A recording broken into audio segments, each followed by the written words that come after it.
Shalom keluarga Saat Teduh. Saya bisa merasakan banyak di antara Anda hari ini membawa bagasi ekstra dalam jiwa. Tidak sedikit yang khawatir terus hari-hari ini. Kabar baiknya Saat Teduh ini, kekhawatiran kita akan dikikis oleh Tuhan Yesus. Waktu masuk hadirat Allah, beban terangkat. Kalau kita membawa kekhawatiran yang seperlunya, itu pun perlu serahkan kepada Tuhan. Kata serahkanlah segala kekhawatiranmu kepadanya itu, kata serahkan itu adalah satu kata kerja yang energetik. Karena dalam bahasa Inggrisnya, cast your worries on him. Kata cast itu artinya melemparkan. Jadi kalau serahkan segala kekhawatiranmu kepadanya itu bukan hanya Tuhan, kuserahkan. Enggak. Tetapi dengan sungguh-sungguh berdoa. Enggak ada orang melempar itu satu tangan. Emangnya kita sekuat apa? Kalau kita merasa diri kuat, jangan kita remehkan. Tekanan dunia ini sama kuatnya. Jadi kalau kita masuk ke hadirat Allah itu asal-asalan, kayaknya kekhawatiran kita tidak akan pergi dari hati. Keluar dari hadirat Allah tetap sama tertekan. Makanya itu kalau kita mau menyerahkan kekhawatiran kita kepada Tuhan, kita harus bersungguh-sungguh. Seperti orang melemparkan kekhawatiran itu ke sorga, melawan gravitasi bumi yang menyedot, yang selalu menarik ke bawah. Kita lempar ke atas ya kan? Jadi harus dengan sekuat tenaga. Seperti waktu perlombaan Olympics ada orang yang lempar lembing. Lembing itu berat, belum lagi kena gravitasi. Dia harus sekencang-kencangnya, dia lari dulu untuk dapat momentum. Seperti perlombaan orang kuat di dunia yang pakai bola yang batu atau besi yang berat itu ditaruh di pundaknya begitu dia, lalu habis itu dia lempar semampunya. Kalau kita tahu bahwa dunia ini tidak mendukung kita untuk beriman, malah justru keadaan itu lebih menyarankan agar kita khawatir dan tertekan. Bukannya seharusnya kita harus semakin sungguhan kalau sama Tuhan. Makanya itu kalau doa janganlah kita itu setengah-setengah. Doa sambil lakukan apa? Kalau doa sisihkan waktu. Doa sungguh-sungguh. Jangan keluar dari kamarmu sampai khawatirmu itu sudah kau tinggal di kaki Tuhan Yesus. Serahkanlah di sini itu, lemparkanlah. Cast your worries. Cast out the net, misalkan bagi nelayan. Lemparkan jala. Nggak ada orang lempar jala cuma begitu. Nggak dapat ikan. Dia lemparkan dengan seluruh tenaga. Tenaga hip atau tenaga pinggulnya. Tenaga tangan kanan, tenaga tangan kirinya. Dia lemparkan dengan pundaknya. Cast all your worries on him. Lemparkan itu. Ini energetik sekali. Itulah sebabnya kalau saya menyembah Tuhan, bukan untuk dilihat orang. Saya nggak peduli kiri kanan. Saya angkat tangan. Kalau angkat tangan ada orang yang nggak memuji Tuhan, menyembah Tuhan, nggak menghakimi ya. Tapi kalau saya menyembah Tuhan, karena saya tahu daging saya ini melawan. Lebih gampang mainan daripada menyembah Tuhan. Saya tidak bisa tenang, saya harus lawan arus. Kalau saya mau tanda kutip lihat Yesus. Kalau saya mau merasakan hadiratnya, saya harus lari di depan semua yang lainnya. Ya. Melawan arus dunia. Makanya itu kalau saya menyembah Tuhan, kalau saya angkat tangan gak asal-asalan.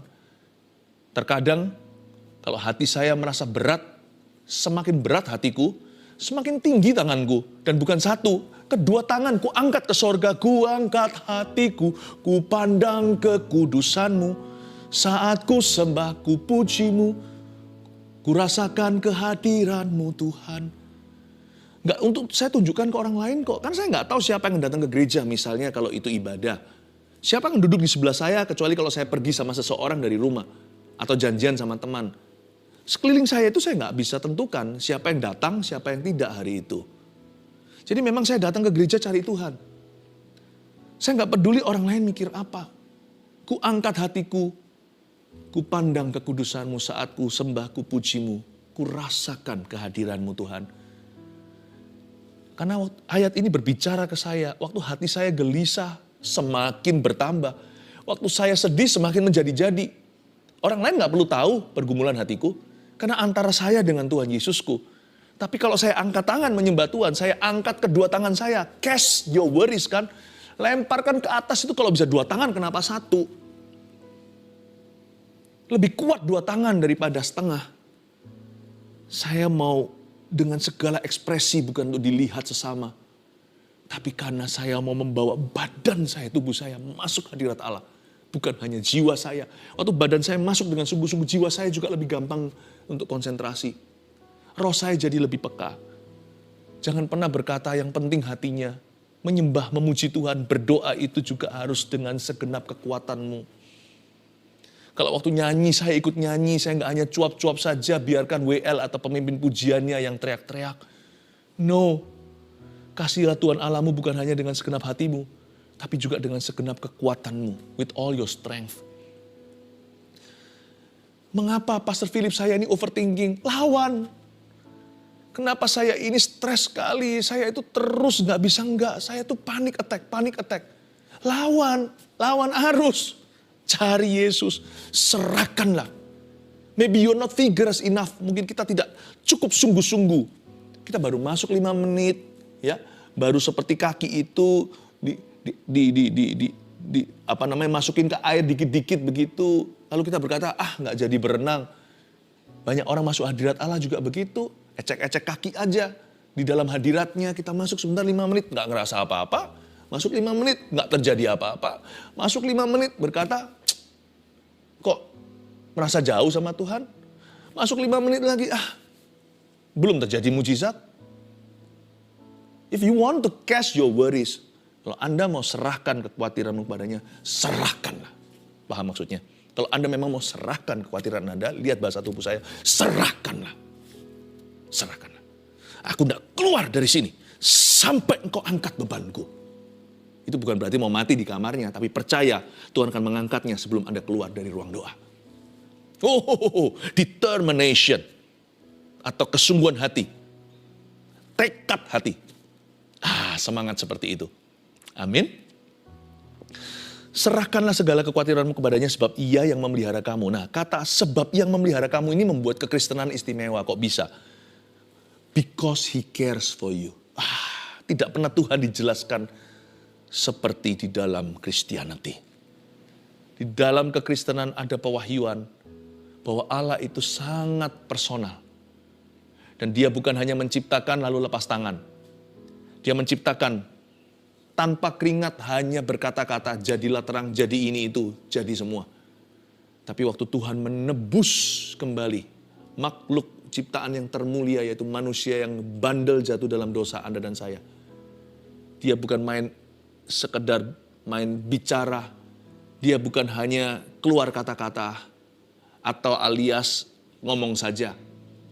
Tapi Allah turun ke bumi, menjelma jadi bayi, anak Allah yang hidup, Yesus Kristus di palungan. Lalu habis itu mati bagi dosa kita waktu umur 33 dan bangkit pada hari yang ketiga. Dan ever since that, sejak hari itu dia utus Roh Kudus setelah dia naik ke sorga. Dan mulai saat Roh Kudus dicurahkan, setiap detil hidup kita itu ada Roh Kudus di kamar kita. Kita kemanapun, kamar mandi, kemana-mana, Roh Allah tidak pernah meninggalkan mereka yang telah menjadi anak-anaknya. Wow, He cares for you. Dia peduli sama dirimu. Makanya tidak boleh mencari Tuhan itu dengan coba-coba. Gak ada trial dan error dalam hadirat Allah. Aku masuk hadirat Tuhan, rasa apa ya? Gampang kecewa. Jangan. Kalau kita masuk hadirat Tuhan itu percaya Allah itu ada dan percaya dia pedulikan. Gak ada orang masuk hadirat Tuhan, gak ketemu Tuhan, gak ada. Orang berdosa pun, pemungut cukai pun kalau dia datang ke bait Allah lalu tepuk-tepuk dadanya dan berkata, aku orang berdosa sama Tuhan pulang. Dibenarkan. Tuhan itu gak pernah main petak umpet kecuali sama orang yang munafik. Tuhan akan berbelat-belit. Tetapi kepada orang yang tulus hatinya, sekalipun orang berdosa, asal hatinya hancur, jiwanya patah remuk, tak akan dipandang hina oleh Tuhan. Orang yang datang cari Tuhan gak akan ketemu ular. Orang cari Tuhan gak akan dapat hantu, orang cari Tuhan akan ketemu setan. Because He cares for you. Kenapa kita harus sungguh-sungguh? Belum lagi ada faktor peperangan rohani. Lihat ayat berikutnya, ayat 8, sadarlah dan berjaga-jagalah. Lawanmu si iblis berjalan keliling sama seperti singa yang mengaum-ngaum dan mencari orang yang dapat ditelannya. Bukan Tuhan ya. Kadang-kadang, ini bahasa saya ya. Kadang-kadang kalau saya renungkan, Tuhan tuh kasihan ya disalah ngerti terus. Tapi Tuhan tuh gak perlu dibelas kasihani. Tuhan itu serba cukup di dalam dirinya. Dia nggak perlu kita sebenarnya, nggak perlu manusia atau penyembahan kita. Dia nggak perlu percaya kita. Kalau kita percaya menyembah dia itu untungnya di kita, bukan untungnya di dia. Tapi kasihan kadang-kadang kalau saya pikirkan. Apa yang iblis lakukan seringkali malah Tuhan yang difitnah. Kenapa engkau kasih aku penyakit? Tuhan nggak kasih penyakit. Kenapa Tuhan buat papa mamaku cerai? Tuhan nggak pernah menceraikan papa mamamu. Bukankah di Alkitab ditunjuk dengan jelas di kitab Maleakhi, aku Tuhan membenci perceraian? Ada orang Kristen, kedok saja padahal hanya kedok agama. Lalu larikan uang kita. Orang Kristen kayak gitu, pelayanan lagi di gereja. Nggak ada hubungannya. Perbuatan itu juga dikecam oleh kekristenan. Tapi Tuhan yang kena getahnya. Tuhan yang dituduh sama semua orang. Coba bayangkan. Jangan lupa, di balik layar semua yang baik, semua yang benar, semua yang sempurna, yang layak dipuji. Semua yang baik, sempurna, all the perfect gifts come from above. Di surat Yakobus datang dari Bapa, Bapa segala terang. Tapi semua yang jahat, semua yang jelek, semua yang negatif, semua yang kutuk, semua yang dosa, semua yang mati, semua yang bunuh, semua yang jijik, semua yang najis, semua yang gak patut dipuji, gak patut bahkan dibicarakan, bukan dari Tuhan. Ada roh-roh jahat yang bekerja di udara. Ada roh-roh setan di dunia ini. Dan setan itu pekerjaannya yang utama bukan untuk takut-takuti orang di rumah hantu. Yang itu level bawah ceritanya. Lihat ya kalau kita baca ya, the work of Satan, pekerjaan iblis yang utama itu apa? Sebab dia mencari, sadarlah dan berjaga-jagalah, lawanmu si iblis berjalan keliling sama seperti singa yang mengaum-ngaum dan mencari orang yang dapat ditelannya. Mencari orang yang dapat ditelannya. Bahasa Inggrisnya to devour. Untuk mengunyah hidup-hidup, kalau bisa ditelan, kalau bisa binasa. Setan tidak dia punya maksud hati bukan hanya untuk menakut-nakuti.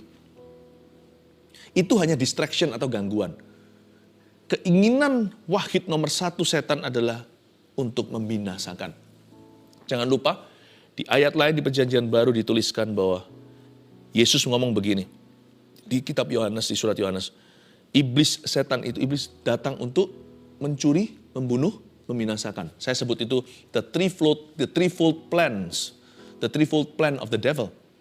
Itu rencana jahat si setan ada di 3 dimensi. Yang utama dulu, yang terakhir mencuri, membunuh, membinasakan. Ini yang mutakhir. Ini keinginan dia yang terakhir. Membinasakan itu artinya menghalangi seseorang dari jalan keselamatan. Membuat orang terpisah selama-lamanya dari Yesus Kristus nanti dalam kekekalan. Itulah goal tertinggi.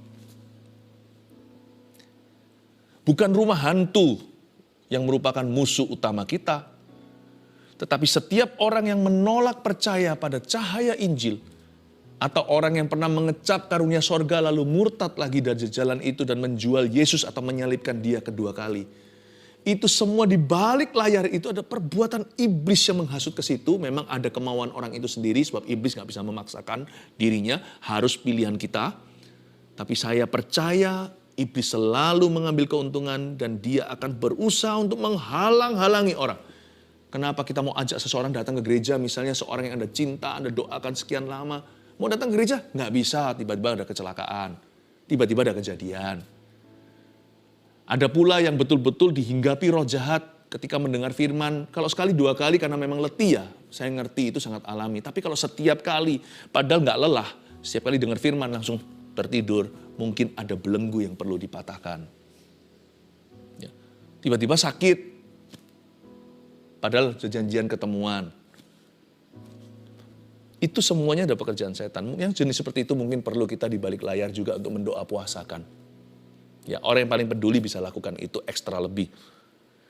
Tapi iblis selalu mencari orang yang dapat ditelannya seperti singa yang mengaum-ngaum. Dia berjalan keliling. Selain itu kalau membinasakan itu yang paling akhir kan. Yang tengah apa? Mencuri, membunuh. Yang kedua membunuh. Iblis selalu ingin membuat sesuatu yang dari Tuhan di hidup kita itu mati prematur. Itu bisa saja nyawa. Ada beberapa orang bisa mati prematur karena mungkin ceroboh gaya hidupnya, atau memang ada dosa, atau memang karena diserang setan, karena dia lengah dalam doa. Tentunya kita nggak usah ketakutan, setiap hari kita itu di-cover oleh darah Yesus. Tapi kalau kita hari ini digerakkan untuk mendoakan lebih, jangan sampai Anda tepis dorongan-dorongan seperti itu. Karena kita sedang berada di dalam peperangan rohani. Karena iblis berusaha kalau bisa membunuh sesuatu itu secara prematur. Itu bisa juga friendship, bisa juga partnership, bisa juga hubungan, bisa juga pertemanan, bisa juga kongsian, bisa juga apapun juga. Namanya iblis juga bisa menabur roh perpecahan. Apapun yang dari Tuhan, dia mencoba kalau bisa bunuh, meskipun nggak sampai kekekalan. Misalkan kalau orang Kristen itu mati, dia tetap masuk sorga. Tetapi kalau bisa terjadi kecelakaan, kalau iblis boleh, dia pasti akan tabrakkan Anda di jalan tol mana. Kalau bisa mati sekarang, apalagi kalau orang itu berguna. Makanya itu kita harus doakan orang-orang yang dipakai Tuhan.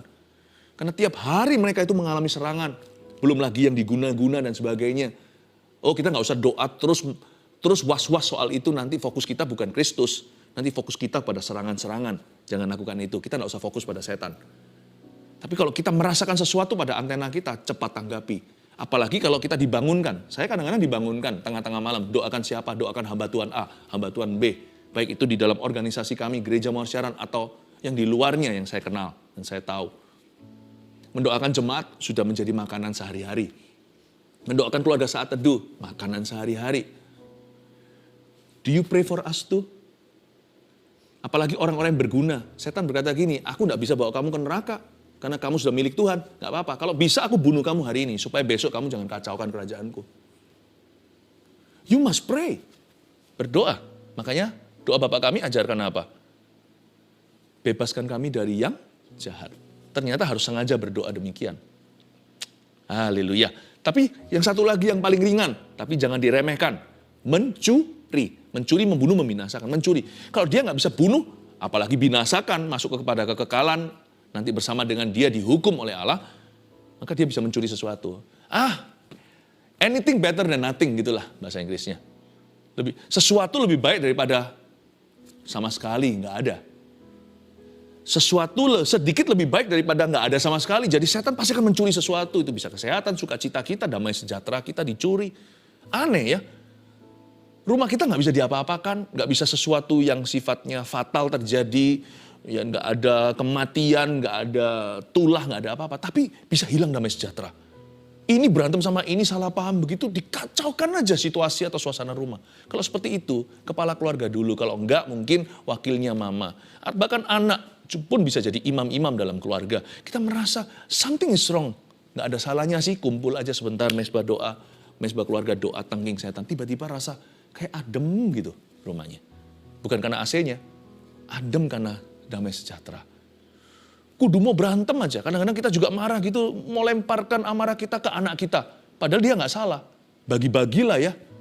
Seperti bagi-bagi ekstra bagasi. Bagasi negatif kasihkan kok. Itu nanti kan jadi domino. Nanti kan jadi bumerang. Daripada gitu ajak berdoa aja. Daripada kita saling memarahi. Coba bayangkan. Iblis bisa mencuri sesuatu. Mencuri uang juga bisa. Terjadi korupsi di dalam ini juga pekerjaan setan melalui tangan-tangan jahil, yaitu orang-orang yang kedagingan dan mereka yang hatinya masih berlumuran dosa. Lewat orang-orang berdosa, iblis bisa mencuri sesuatu. Ya, makanya kita selalu berdoa supaya jangan sampai ada yang tercuil apa-apa dari rencana Allah dalam kehidupan kita. Makanya kalau kita betul-betul kita harus melawan. Caranya gimana caranya? Ayat 9, lawanlah dia dengan iman yang teguh. Sebab kamu tahu bahwa semua saudaramu di seluruh dunia menanggung penderitaan yang sama. Kata lawanlah dia dengan iman yang teguh mengajari kita. Bahwa dalam bahasa Inggrisnya, we must flee evil, but we must not flee from the devil. Kita harus menjauhi kejahatan, lari dari hawa nafsu. Seperti Yusuf lari dari istri Potifar. Ada juga surat Paulus berkata gini, flee the lust of youth, atau larilah dari hawa nafsu orang-orang muda. Memang kita harus lari dari pencobaan, namun jangan lari dari setan. Sebab tidak ada perlindungan, punggung kita itu tidak ada senjata peperangan. Kalau kita baca di kitab Efesus, sebab perlengkapan senjata kita nggak ada yang melindungi punggung atau our back. Jangan lari, hadapi. You flee evil but not the devil. Kita lawan iblis dengan apa? Dengan iman yang teguh. Kita tengking berkata, dalam nama Yesus kau pergi. Jangan kau ganggu rumahku. Ya, tapi kita cast our worries dulu, kita serahkan dulu kepada Tuhan. Tapi kalau kita melakukan peperangan rohani, wow, disitulah kemenangan. Dengan iman yang teguh. Imanmu harus teguh. Jadi kalau kita lawan setan itu jangan bawa worry segala. Itu nanti kan seperti kita dalam perlombaan namun kita pakai rompi 10 kilo tadi. Atau 20 kilo. Berat, gak mungkin bisa menang kalau kita lari. Atau kita bergulat. Orang lain badannya atletis. Tapi kita pakai rompi besi. Yang mana bisa menang? Kalau kita dalam peperangan rohani, less worry is better. Karena kita punya musuh sesungguhnya. Lebih sedikit khawatir, lebih kuat untuk Anda melawan setan. Karena itu lawanlah dia dengan iman yang teguh. Satu-satunya senjata di sini adalah iman. Sebab kamu tahu bahwa semua saudaramu di seluruh dunia menanggung penderitaan yang sama. Lihat ya, semua pencobaan yang kita alami, apa yang kita khawatirkan. Ternyata kita itu bukan satu-satunya yang malang di dunia. Semua saudaramu di seluruh dunia menanggung penderitaan yang sama. Dengan kata lain, semalang-malang atau seterpuruk apapun kondisimu yang membuat Anda khawatir hari ini, ingatlah selalu akan ada orang yang lebih buruk, yang lebih terpuruk, dan ada orang yang lebih ringan. Kita selalu menemukan seseorang di atas kita, seseorang di bawah kita. Itulah sebabnya, seberat apapun pencobaan hidupmu, tidak boleh namanya memuntung ministry. Karena selalu ada orang yang lebih berat dari kita. Dan selalu ada orang yang bisa kita bantu. Paham Bapak Ibu Saudara yang saya kasihi? Always someone above you, someone under you. Sebab semua saudaramu di seluruh dunia menanggung penderitaan yang sama. Apapun kondisi kita, we can always help somebody. Kita selalu bisa membantu seseorang. Karena kita nggak seberat orang itu ngalami pencobaannya. Tetapi seberat apapun hidup kita hari ini terasa, selalu kita itu ingat bahwa ada orang-orang yang bisa jadi kekuatan kita. Semua saudaramu di seluruh dunia menanggung penderitaan yang sama. We need other people to win. Kita butuh orang lain untuk menang. 3 poin sederhana, catat ini sebagai summary atau sebagai rangkuman daripada firman yang dibagikan. Satu, orang yang rendah hati itu khawatir seperlunya dan tidak berlebihan. Start well, start right. Kita harus mulai dengan benar, mulai dengan tepat, mulai dengan rendah hati. Kalau enggak nanti ya, casting jadi terlalu berat. Nanti menyerahkan kekhawatiran itu terlalu berlebihan. Kenapa? Karena yang nggak perlu semuanya juga ikutan. Pintu masuk seleksinya itu rendah hati. Rendah hati itu seleksi alami semua beban kita. Orang yang rendah hati itu khawatir seperlunya dan tidak berlebihan. Kita memulai garis startnya dengan ringan atau lebih ringan. 2, roh khawatir harus dihadapi dengan roh doa yang sungguh-sungguh. Ingat tadi, lemparkan kekhawatiranmu atau serahkanlah kepada Tuhan.